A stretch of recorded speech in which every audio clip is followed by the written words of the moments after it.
Imagina só, uma prisão invisível. As grades não são de aço, elas são feitas de tempo. E o mais curioso, as chaves, elas estão nas mãos do próprio prisioneiro. É sobre isso que a gente vai falar hoje. Vamos decodificar como algumas mentes, as mais estratégicas, conseguem explorar o nosso recurso mais valioso, o tempo, para, basicamente, fabricar obediência. Certo. O nosso mapa para essa análise é bem direto. São 6 pontos. Primeiro, a gente vai entender o que é essa tal de prisão do tempo. Depois, a gente mergulha na ciência por trás disso, a falácia do custo afundado. Na sequência, vamos dissecar 3 técnicas bem específicas: investimento progressivo, recompensa interrompida e o monopólio da agenda.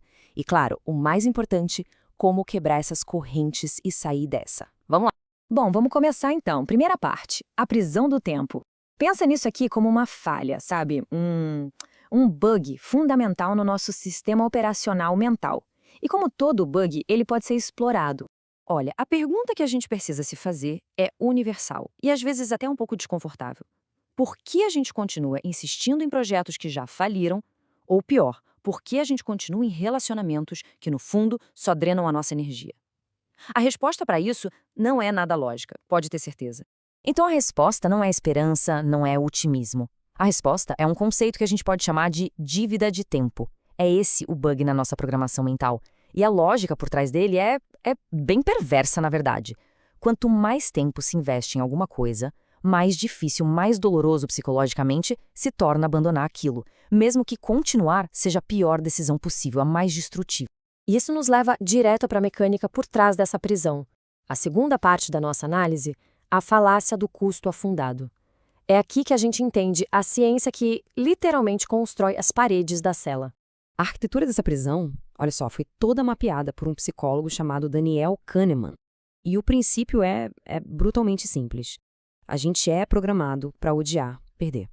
O nosso cérebro, ele não encara o tempo que a gente já investiu como um custo que já foi pago, sabe? Não, ele trata esse tempo como um ativo, algo valioso que a gente simplesmente não pode perder de jeito nenhum. E essa imagem aqui, ela mostra perfeitamente o conflito que acontece dentro da nossa cabeça. De um lado está o custo real de continuar, né? Que é mais sofrimento, mais estresse, a perda de um futuro melhor. Mas do outro lado, tem o custo que a gente percebe ao pensar em sair. A sensação de derrota, a ideia de tempo perdido, de investimento jogado fora. E o nosso cérebro, com aquele bug de odiar perdas, o que ele faz? Muitas vezes ele escolhe continuar no sofrimento só para não ter que encarar aquela dor aguda de admitir que o investimento passado foi um erro. E aqui que está o pulo do gato, o ponto crucial de toda essa estratégia.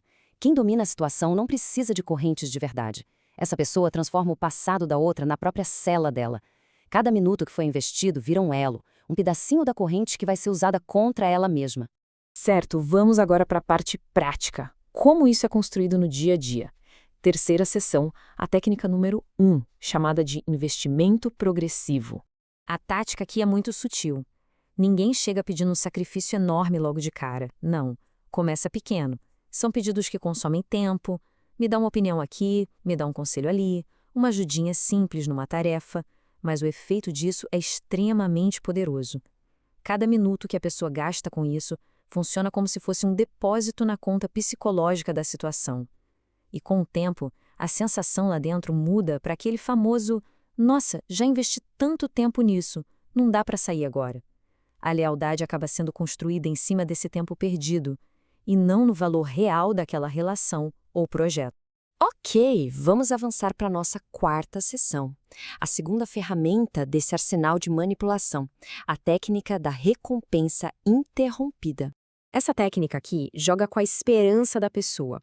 A execução é a seguinte: se promete uma recompensa enorme no futuro, pode ser uma promoção, uma mudança de comportamento, a realização de um sonho, algo que está sempre logo ali na esquina.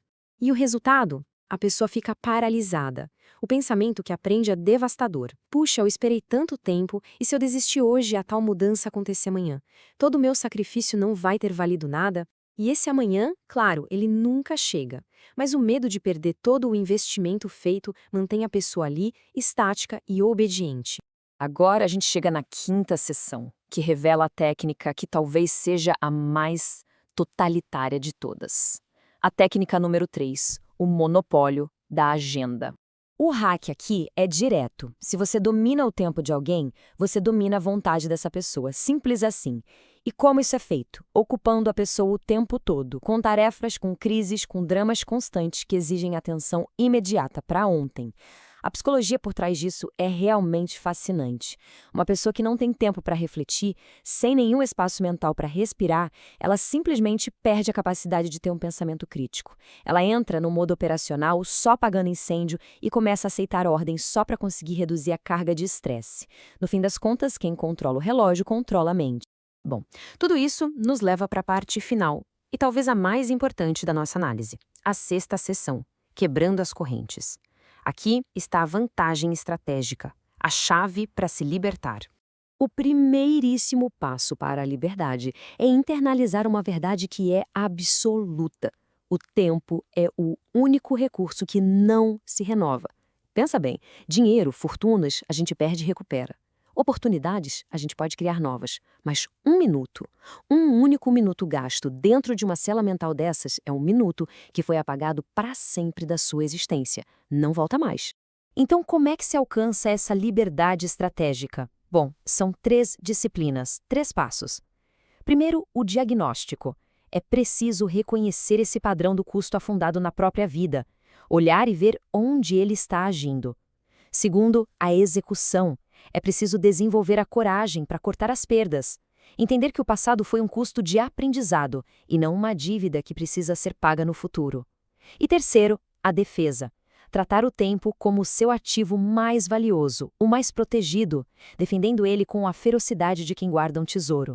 E, para fechar essa análise, fica aqui uma pergunta para reflexão. Olhe para os seus projetos, seus relacionamentos, os seus compromissos. O tempo que foi dedicado a eles se tornou um investimento que te leva para frente, que te impulsiona? Ou ele se tornou uma sentença que te aprisiona?